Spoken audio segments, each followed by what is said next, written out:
नमस्कार दोस्तों, मेरा नाम है सोनू सागर। मैथमेटिक्स ज्ञान में आपका बहुत बहुत स्वागत है। दोस्तों, आज के इस वीडियो में हम सम संख्या और विषम संख्या पर चर्चा करने वाले हैं। पिछले वीडियो में मैंने आपको प्राकृतिक संख्या और पूर्ण संख्या के बारे में समझाया था और उससे पहले की वीडियो में हमने पूरी संख्याओं के प्रकार को देखा था।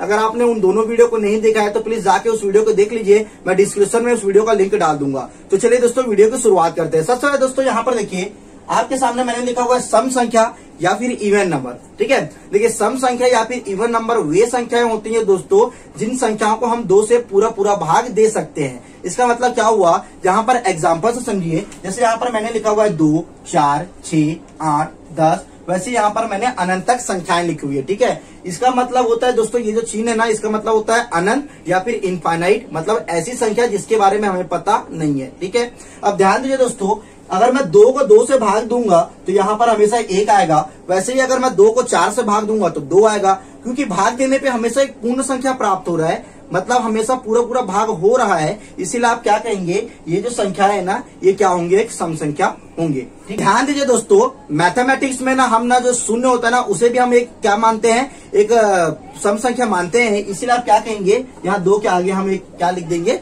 शून्य लिख देंगे। ठीक है, क्योंकि जो शून्य होता है ना, वो भी क्या होता है, एक सम संख्या होता है। ठीक है, अब हम इसका देखते हैं दोस्तों प्रतीक चिन्ह। ठीक है, देखिए प्रतीक चिन्ह का मतलब दोस्तों, हम सम संख्या को दर्शाते किससे हैं। अब ध्यान रखिए, जो सम संख्या ना, उससे हम हमेशा 2n या फिर 2k के रूप में दर्शाते हैं। ठीक है, अब n की जगह k भी लिख सकते हैं। ठीक है, बस इतना बात आपको ध्यान रखना है, जो n होता है ना, उसका मतलब होता है दोस्तों एक पूर्णांक संख्याएं होती है। ठीक है, ठीक।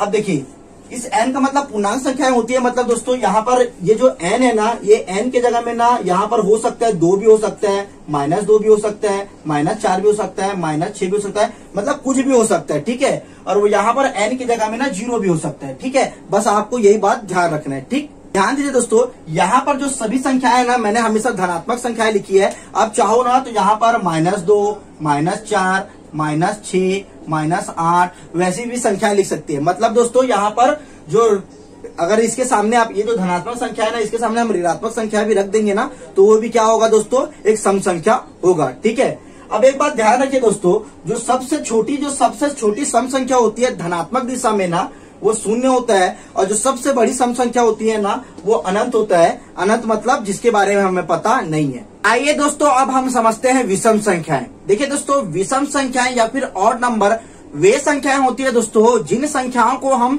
2 से पूरा भाग नहीं दे सकते हैं। मतलब यहाँ पर आप एग्जाम्पल से समझिए। देखिए यहाँ पर मैंने 1, 3, 5, 7, 9 वैसे ही अनंत तक मैंने संख्याएं लिखी हुई है। ठीक है, अब ध्यान दीजिए दोस्तों, अगर मैं इन संख्याओं को 2 से भाग देता हूं तो पूरा भाग नहीं जाएगा। जैसे यहाँ पर अगर मैं 1 को 2 से भाग दूंगा तो यहाँ पर हमें क्या मिलेगा, 0.5 मिलेगा। ठीक है, अब ध्यान दीजिए दोस्तों, यहाँ पर भाग देने पे हमें से एक दशमलव संख्या प्राप्त हो रहा है। इसीलिए आप इसे क्या कहेंगे, क्योंकि ये पूरा भाग नहीं जा रहा है, इसीलिए आप इसे क्या कहेंगे, विषम संख्याएं कहेंगे। अब देखते हैं दोस्तों इसका प्रतीक चिन्ह। ठीक है, अब देखिए प्रतीक चिन्ह, इसका जो प्रतीक चिन्ह होता है ना दोस्तों, वो होता है 2n+1 होता है। मतलब यहाँ पर दोस्तों देखिए, जो n है ना, उसकी जगह में पूर्णांक संख्या होगा, प्लस यहाँ पर जो होगा प्लस लगा के आप 1 लिखेंगे। जैसे यहाँ पर आप समझिए, यहाँ पर मैंने लिखा हुआ 2n+1।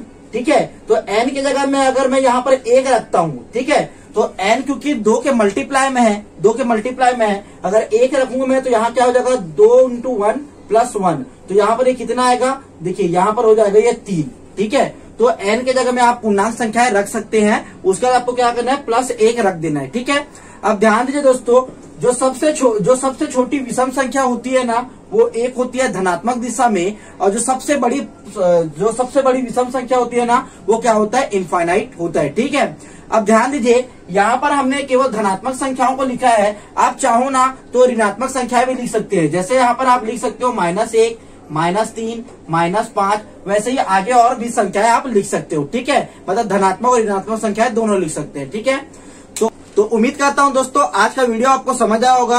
अगर वीडियो पसंद आया तो प्लीज वीडियो को लाइक कर दीजिए और हमारे चैनल को सब्सक्राइब कर दीजिए। मिलते हैं नेक्स्ट वीडियो में, तब तक के लिए धन्यवाद।